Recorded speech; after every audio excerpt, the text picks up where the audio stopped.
Oi, estamos aqui em mais um Neuro e Você, o canal aberto para desmistificar a neurologia. E hoje eu tenho o prazer de trazer aqui para conversar conosco uma fonoaudióloga, a doutora Marilisa Baione Lemos, que teve a gentileza de vir aqui conversar com a gente sobre DEL. Ela faz parte da equipe da Clínica Diagnóstico e Reabilitação de Fonoaudiologia Lilian Ferro, aperfeiçoada em motricidade orofacial, especialização em audiologia clínica e ocupacional, pós-graduanda em TEA, que é o transtorno do espectro autista, e aprimorada em linguagem oroinfantil. Obrigada, doutora Marilisa, por poder vir e conversar um pouquinho com a gente. Nós temos várias indagações e perguntas, porque é realmente um tema que nós, neuropediatras e pediatras mesmo, temos muita dificuldade em fazer o diferencial, né? Uma criança às vezes chega com algum distúrbio de linguagem e a gente fica perdido. É claro que nós sabemos que o diagnóstico é feito em equipe, mas eu adorei você poder ter vindo e dividir um pouco conosco aqui o seu conhecimento. Por favor, comece dizendo para mim o que é o DEL. Bom dia, obrigada pela oportunidade. O DEL é uma desordem específica, um distúrbio específico de linguagem que acontece em crianças quando elas estão na fase de aquisição de linguagem. Essa aquisição e o desenvolvimento da linguagem acontece tardiamente, né? Apesar de ela ter todas as outras habilidades cognitivas preservadas. Então, é específico da linguagem. Certo. E como é feito esse diagnóstico? Então, esse diagnóstico é feito por exclusão, por critérios de exclusão. Como as crianças com DEL têm todas as habilidades preservadas, a gente começa a pontuar se essas crianças têm outras alterações comprometedoras também, como perda auditiva, distúrbios do neurodesenvolvimento, como TEA. A gente vai descartando esses outros diagnósticos e a criança apresenta na hora da avaliação formal da linguagem um baixo desempenho, né? São crianças que têm um nível de compreensão bom, mas na expressão elas são muito falhas, tem a parte linguística muito deficitária. Então a gente pede, por exemplo, para uma criança de 2,5 e 3 anos, fecha a porta, vai na geladeira e pega o copinho, ele compreende, ele corresponde, obedece os comandos, mas na hora de expressão da fala, de falar, isso, ele tem grande dificuldade. Tem grande dificuldade. Algumas crianças até na compreensão dessas ordens simples também tem dificuldade. Ok. E a sintomatologia, quais são as características do DEL? As crianças com DEL, elas têm um déficit já lá na fase inicial de aquisição da linguagem. Então, crianças que atrasam no surgimento das primeiras palavras, e essas palavrinhas também, o vocabulário das crianças são muito pobre.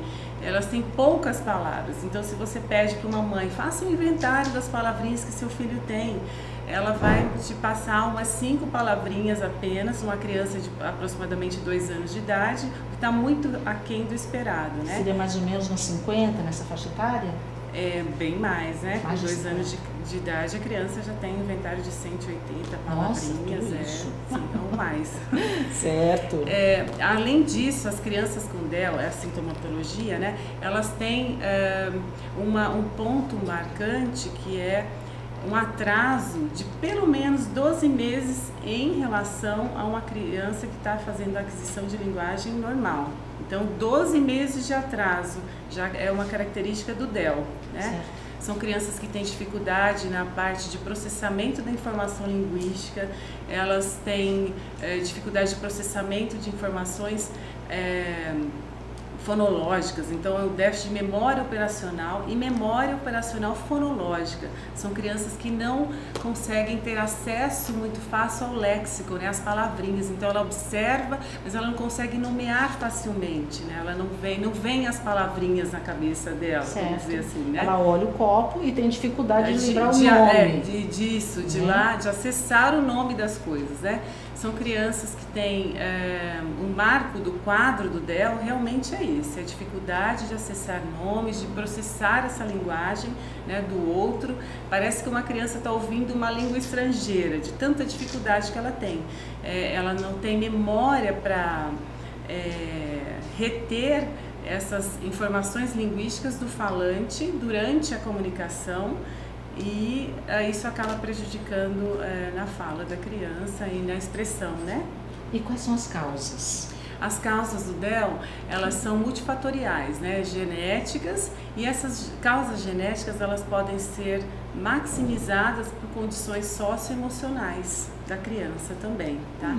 Então existem outros estudos que falam de neuroimagem, mas que ainda não está nada comprovado, né?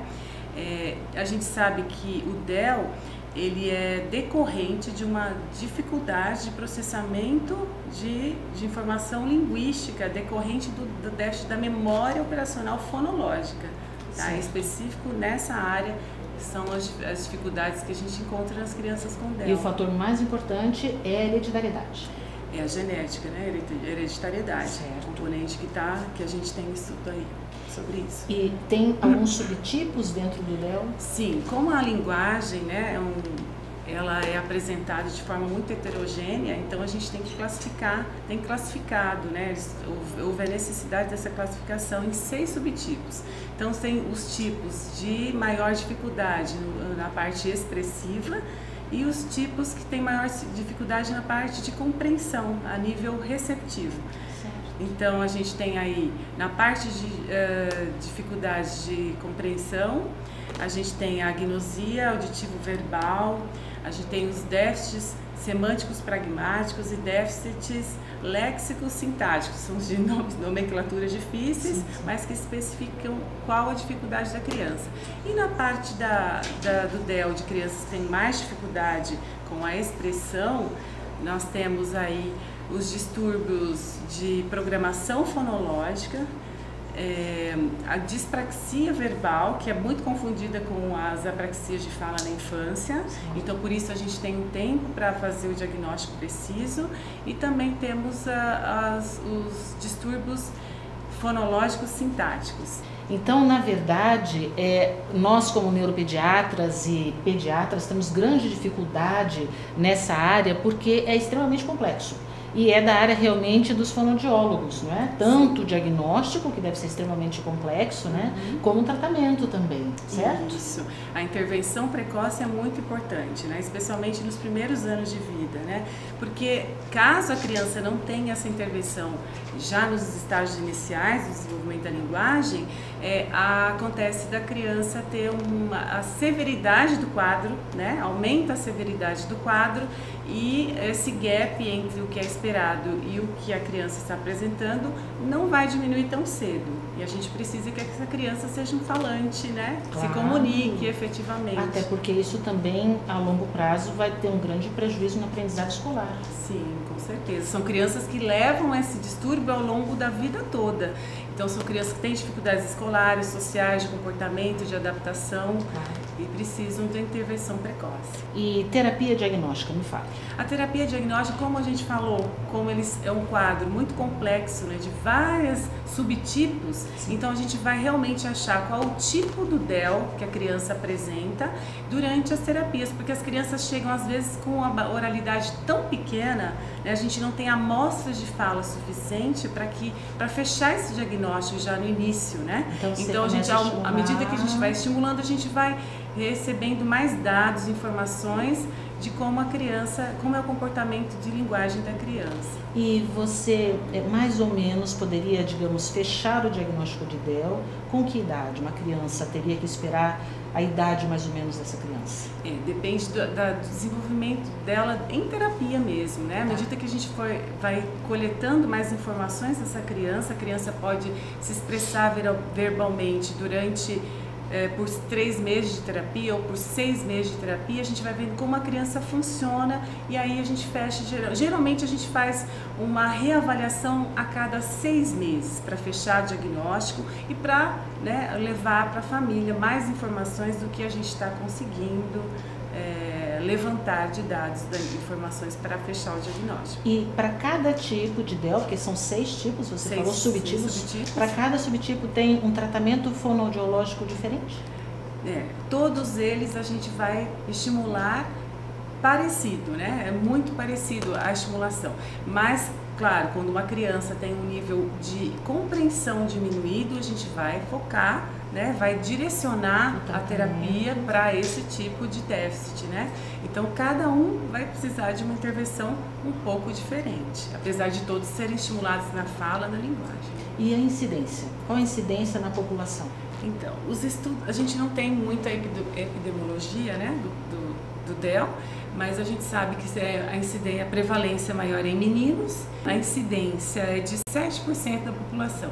7%, bastante.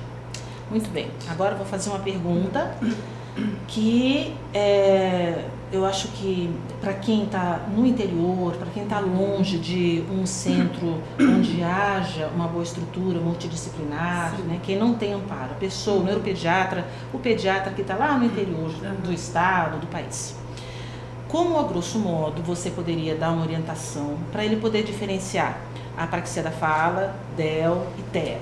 Cada dessas alterações, né, de linguagem do desenvolvimento da criança, elas têm uma característica principal. Por exemplo, vamos falar de apraxia de fala na infância. As crianças com apraxia de fala, né, apresentam uma dificuldade grande de fala, mas motora na fala, né, são crianças que têm uma dificuldade de executar o comando, elas sabem o que elas vão falar, elas têm uma compreensão do mundo perfeita, mas elas têm dificuldade de executar o comando motor da fala. Essas crianças, às vezes, apresentam também não só a dificuldade de apraxia de fala específico, mas uma apraxia geral, né, de coordenação motora. São crianças que têm dificuldade de fazer movimento de pinça, de andar em uma linha reta. Então, essa também são indícios de uma apraxia de fala na infância. Já o TEA tem comportamentos, né, específicos, né, crianças que têm um foco seletivo em determinado brinquedo, em determinado movimento. São crianças que têm dificuldade de integração, né, elas não se integram com outras crianças no outro ambiente, elas preferem a brincadeira sozinha, movimentos atípicos, associados, repetitivos, estereotipados, né? Então aí você vai casando, vai juntando, um atraso de linguagem apresenta, porque o DEL também, o TEA também, né, tem atraso de linguagem, mas juntando com outras características e sintomatologias da criança, a gente pode já direcionar para algum diagnóstico, né? E o DEL, você fala de atraso na linguagem, o resto um atraso não tem específico, atraso, né? Não, as outras habilidades cognitivas da criança estão preservadas. É uma criança que, no geral, ela vai muito bem, mas na hora de se expressar, né, ela tem um atraso bem importante de, no mínimo, 12 meses. Isso é um marco importante. Nossa, adorei a sua presença, agradeço, Obrigada. Viu, que você possa ter vindo e dividido o seu conhecimento. Obrigada. De repente vou chamá-lo outras vezes, achei super legal, aprendi muito, espero ter contribuído para quem está nos assistindo também possa ter aprendido. Muito obrigada, viu? Obrigada. E qualquer dúvida, sugestão, por favor, entre em contato.